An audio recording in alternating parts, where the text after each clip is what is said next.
इस क्वेश्चन में हम कन्वेक्स और नॉन कन्वेक्स क्वाड्रिलैटरल की बात कर रहे हैं।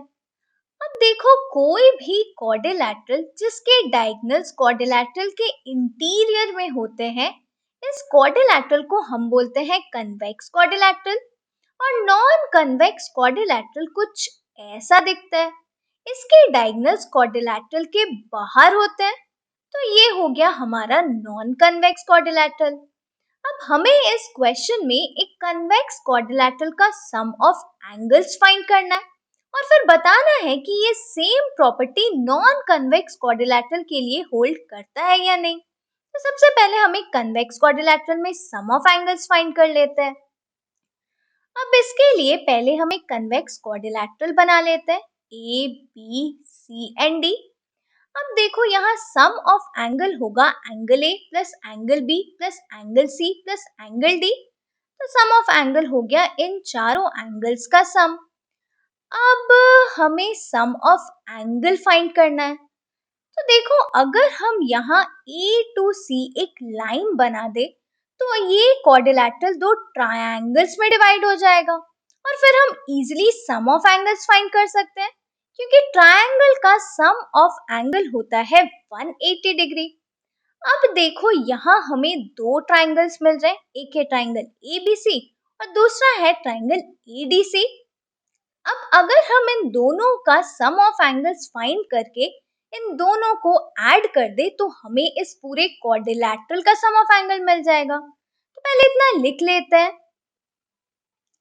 अब हम फर्स्ट ट्रायंगल एबीसी को देख लेते हैं। तो देखो, यहाँ सम ऑफ एंगल होगा एंगल BAC, ये angle plus angle B plus angle BCA, ये वाला एंगल, और इन तीनों का सम हो जाएगा 180, क्योंकि sum of angles of a triangle 180 होता है। अब सेम वे में हम दूसरे ट्रायंगल ADC को देखते हैं। अब यहाँ सम ऑफ एंगल होगा angle DAC plus angle D plus angle ACD, और इन तीनों का सम भी हो जाएगा 180 डिग्री।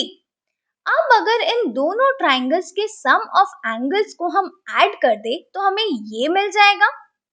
अब देखो, यहाँ एंगल BAC और एंगल DAC को हम ऐड करेंगे तो हमें एंगल A मिल जाएगा, ये पूरा।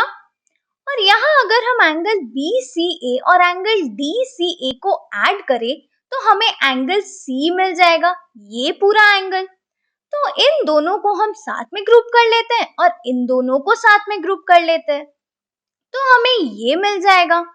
अब देखो, हमने इन दोनों को साथ में ग्रुप कर लिया और इन दोनों को साथ में ग्रुप कर लिया, और यहाँ 180 प्लस 180 हो गया 360। तो यहाँ हमें मिल जाएगा एंगल ए, यहाँ आ जाएगा एंगल सी। तो ये हो गया angle A plus angle B plus angle C plus angle D is equal to 360 degree. तो यहाँ से हमें sum of angles of a convex quadrilateral मिल गया 360 डिग्री। अब हम सेम चीज एक नॉन कन्वेक्स क्वाड्रिलैटरल के लिए भी चेक कर लेंगे।